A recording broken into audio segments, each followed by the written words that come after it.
Ya, mbola fanamafisana hatrany mikasika n'ity lalam-panorenana ity. Antsika zany tokony ho tonga saina amin'izay manomboka eto. Hoe zavatra ity tena zavatra hanjary ary tena zavatra ho vanona mihitsy, zavatra ho tanteraky.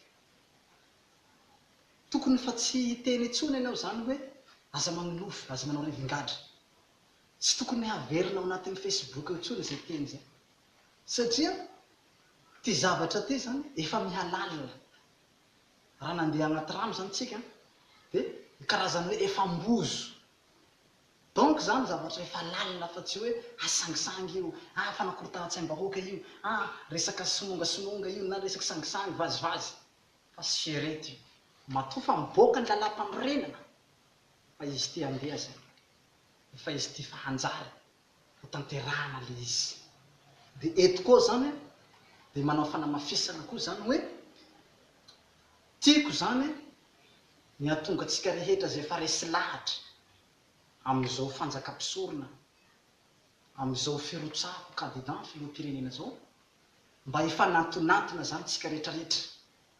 Satria zahay zany efa mametraka an'ireto zavatra reto amin'ny ambaratonga rehetrarehetra, ary efa mizarazara an'ireto lalam-panorenana reto amin'ny olona tsirairay avy. Dia efa manomboka zany mampahafantatra ny laminasa sy ny asa izay tokony ataontsika amin'izao fitondrana n'ity firenena malagasy ity.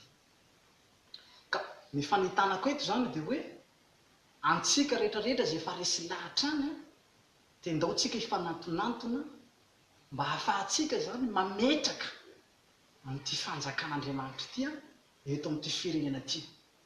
Satria izy ity tsy tahaka an'ilay rafitra politika ilay mahazatra antsika hatramin'izay ireny, fa rafitra fanjakan'Andriamanitra hita ataoko ity maha-candidat ny Jesosy ahy.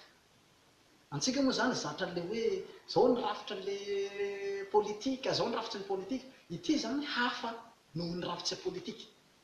Ka tsara zany nareo mba mifanantonantona zany tsika amin'izao fotoana izao mba ahafahako zany mampitapita an'ilay zavatra aminareo hoe zao no atao, zao no atao, ohatran'izao ilay fombafomba.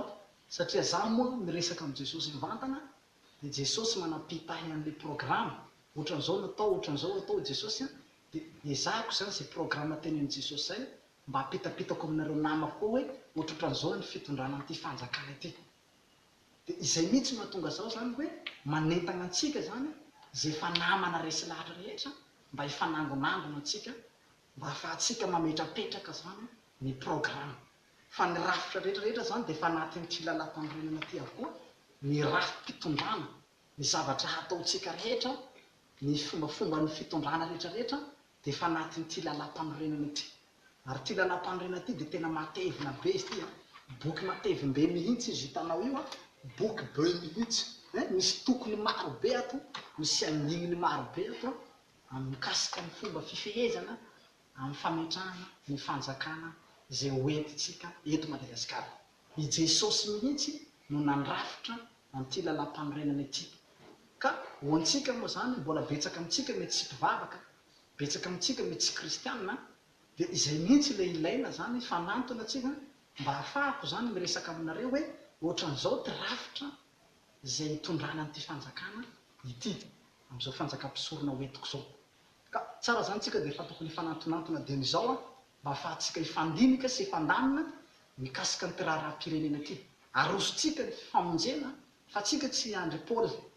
Sao dia tsika mbola hiandry andao aloha andrasana le propagandy, andao andrasana andamy fifidianana, andraso ny lalàna voatendry.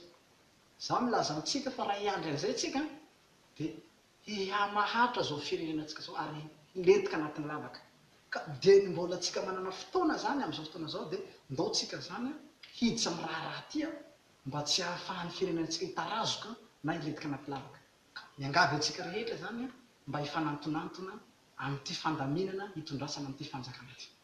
Ka dia misaotra anao nagnaraka an'izay fandaharana fahadimy izay, fa dia misaotra anao fa mbola hitohy hatrany tsika amin'ny resadresaka mikasika an'ity lalam-panorenana fanjakam-pisorona ity. Misaotra tsika.